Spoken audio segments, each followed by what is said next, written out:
Chapter 52, Concepts of Care for Clients with Inflammatory Intestinal Disorders. The priority concepts in this chapter are immunity and elimination.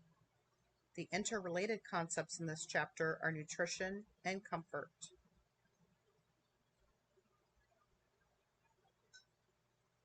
Peritonitis is an acute inflammation and infection in the abdominal cavity. This is a life-threatening situation and requires immediate intervention. Generally speaking, peritonitis is going to be caused by contamination of the peritoneal cavity.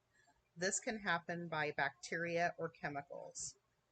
Usually this is going to occur due to a perforation of the appendix, the bowel, or peptic ulcer disease. It can also be as a result of a penetrating wound or a gangrenous gallbladder. Keep in mind, too, patients with things like post-op surgical drains are going to be at a higher risk for peritonitis, especially for the long-term post-op drains.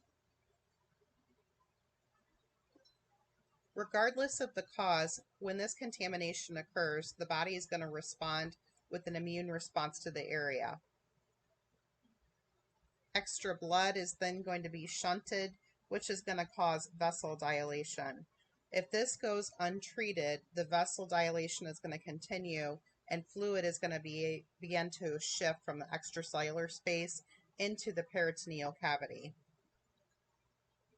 This can also occur in the connective tissues and the GI tract, and this is what we call third spacing. So with third spacing, we're causing a shift from the vascular space, and that leads to a decrease in circulatory volume. So think about what's going to happen with your blood pressure. You're going to have patients that go into hypovolemic shock. They're going to have an extremely low blood pressure. And then think about also what happens to the kidneys when the blood pressure is low. Due to the decrease in blood pressure, you're going to have a decrease in perfusion, and you could end up with an acute kidney injury and also fluid and electrolyte imbalances. Untreated, peritonitis can lead to sepsis and death. There can be other complications as a result of peritonitis. One of them is going to be respiratory compromise, and this happens a lot with increased abdominal pressure. So think about all that pressure pushing up against the diaphragm. Peritonitis is one of the most common causes of death from surgical infections, and the mortality rate for this is around 20%. We really want to focus on prevention when we're talking about peritonitis.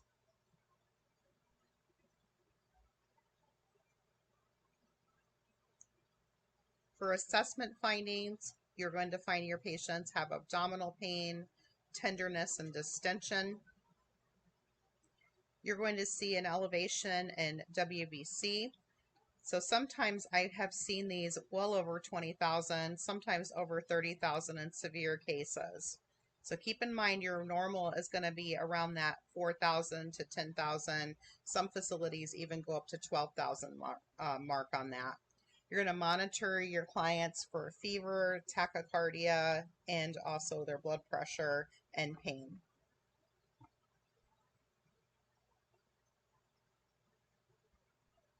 So we have a high potential for infection and sepsis here. We need to make sure that we're collaborating to improve outcomes. The potential for fluid volume shift is fairly high, and that is due to fluid moving into the intestinal or peritoneal space. So we want to make sure that we're monitoring their vitals, and then of course acute pain due to the peritonitis. So we're going to address the infection here.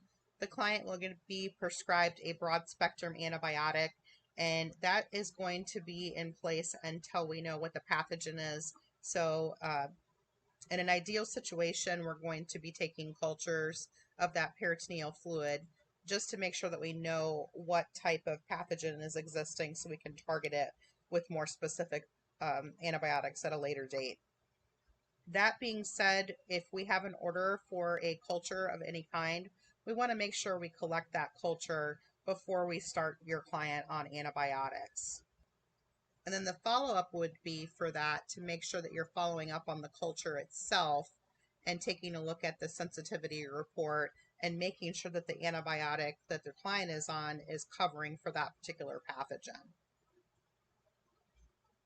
For their fluid balance, we're going to restore volume with an IV and, of course, treating the infection as well. So if we have IV antibiotics in place and they're needing aggressive fluid resuscitation, we may need to start a second line on the patient. We want to manage their pain. Don't forget about the non-pharmacologic measures and the pharmacologic measures. We may be including drug therapy, analgesics, and opioids, although we want to proceed with caution with that, especially if your patient is already has a lower blood pressure or a lower respiratory rate. Keep in mind, too, that opioids are going to slow down gastric motility. One of the fastest ways to manage your client's pain is going to be to reposition them. You want to place them in a semi-Fowler's position and raise the knee gauge because that will decrease the abdominal pressure and help ease breathing. Coordination of care and transition management. These clients are probably going to be in the hospital for an extended period of time and may possibly also need home health after discharge.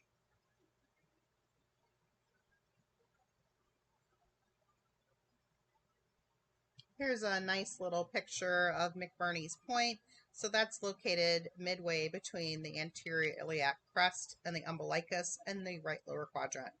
This is a classic area for localized tenderness and the later stages of appendicitis. The most common cause of the pain occurs when the opening of the appendix is blocked. This can happen as a result of tumors, pieces of stool, and of course parasites. Assessment findings include assessing for nausea and vomiting, tenderness, and pain, and this is often called rebound pain. The pain doesn't occur so much when you're pushing down, but when you release it. Treatment includes symptom management and surgical intervention to remove the appendix. This is called an appendectomy. And this is typically performed laparoscopically, where they'll make several incisions in the abdomen. In some cases, the surgeon may not be able to perform a laparoscopic procedure. Sometimes this happens if, like, say, the appendix is ruptured or it's too inflamed, too large to fit through the incision, and there could be any number of additional complications there. They will open the client up and do an open procedure versus a laparoscopic. Just keep in mind that the post-op recovery time is going to be vastly different for a laparoscopic procedure versus an open procedure.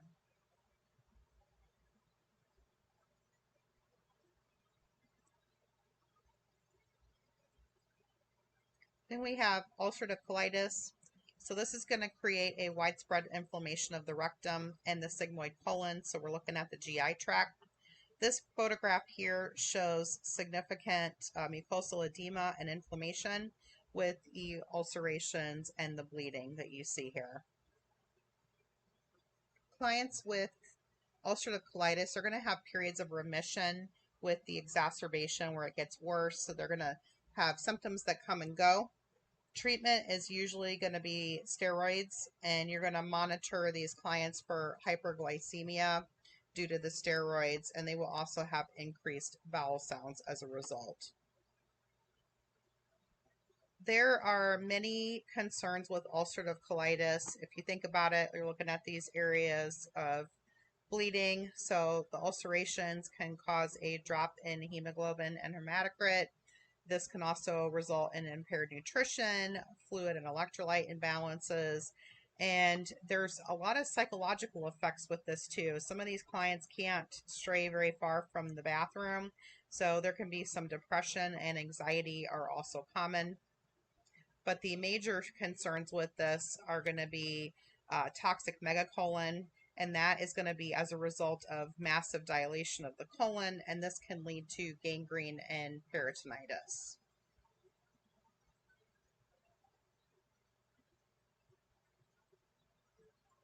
Some of the signs and symptoms here are not going to be very specific, but they could have a low-grade temp in mild cases, and some may have no symptoms at all other than the diarrhea. As I mentioned before, they could have a drop in their H&H due to bleeding. A lot of times these clients will come in and get admitted for a low hemoglobin as a result of this bleeding. They may also have other things going on with their CBC, like an elevated white count, but if their hemoglobin is low, you're going to give priority to that low hemoglobin over the white count. They could also have an elevated SED rate, because remember there's a lot of inflammation going on here, and C-reactive protein as well. And then electrolytes can be low due to the diarrhea or if they're not having adequate intake. For drug therapy, these clients can be given aminosalicylates to decrease inflammation. Sulfasalazine would be an example there. They could also be given glucocorticosteroids during acute exacerbations like prednisone, and immunomodulators to decrease the response of the immune system. Some examples of that are going to be your Humira and your Remicade. Nutrition's going to be a concern with them. Some of them have issues with certain types of foods. They may have triggers, and there could be some malabsorption concerns as well. The client may also be NPO with severe cases, and they may end up needing TPN to help supplement this. If they are able to eat, we want to avoid trigger foods such as caffeine and alcohol, because that's really going to add to the cramping and the diarrhea. And you want to tell them to educate them to avoid nuts and dried fruits, carbonated beverages, and nicotine use, because those are all going to be GI stimulants. Surgical management may be indicated in some cases. Some examples would be like a restorative proctocolectomy. This is where the surgeon is going to create an internal pouch. It's called a J pouch, and that connects to the anus. They could also end up with a colostomy. So your patients could end up with a temporary ileostomy or have a total proctocolectomy where they remove the rectum and the anus. If that is the case and it is a permanent removal, then the ostomy that is placed is also going to be permanent. And of course, we also want to help minimize pain with our non-pharmacologic and our pharmacologic measures, similar to what we mentioned with peritonitis earlier. Just keep in mind, anytime you're giving anything to your client, it is going to also affect their bowel. And we want to monitor for lower GI bleeding. In some cases, the bleeding can be really significant. In cases where I've seen significant bleeding, it looks like the majority of their bowel movement is going to appear like it's just solid blood. So just think about all the interventions that you would use with a patient that has significant bleeding.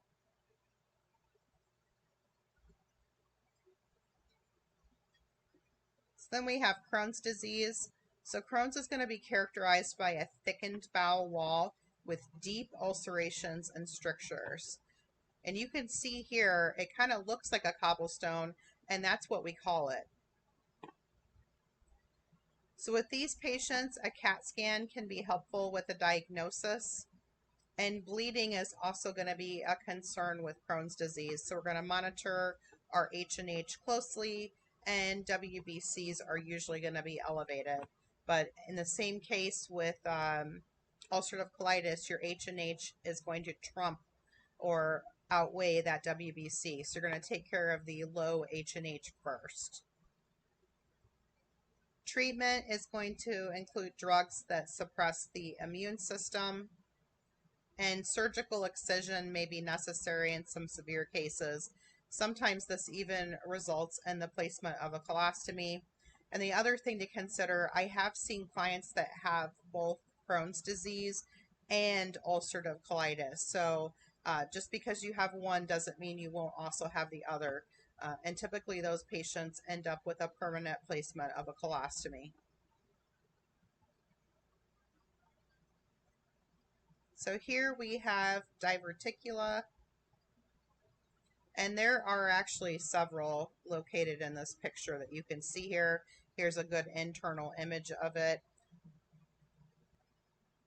And these can occur anywhere in the small or large intestine, but they're most often going to be found in the sigmoid, and that's what we see here in this particular picture. So diverticulitis is going to be the inflammation of these diverticulum, and that occurs when undigested food or bacteria become trapped in the diverticulum, and this can be diagnosed by a CT scan.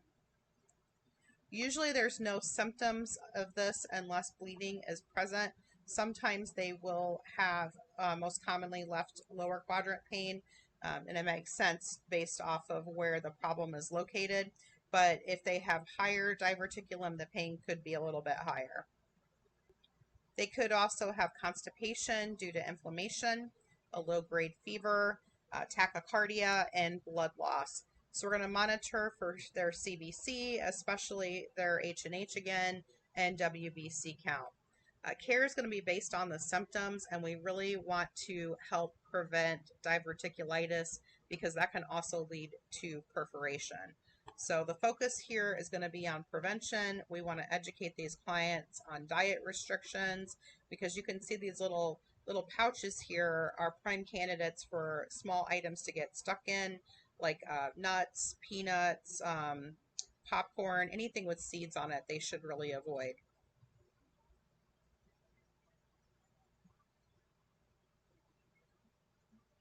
So for diverticula, education to prevent diverticulitis because diverticulitis can lead to perforation.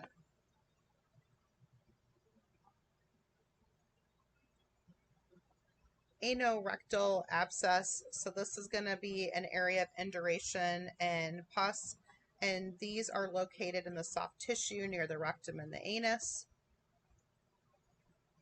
And this can result due to an obstructed gland in the region. An infection can spread to nearby tissue and creating the abscess.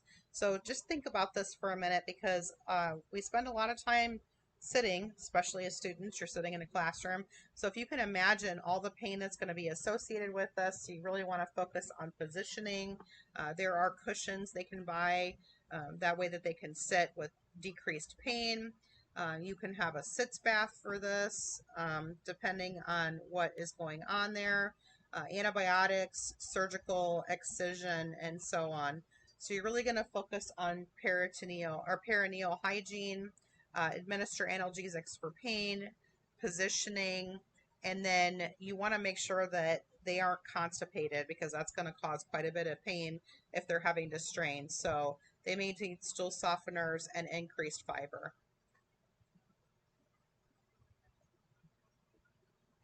And that concludes the recorded lecture for Chapter 52, Concepts of Care for Clients with Inflammatory Intestinal Disorders.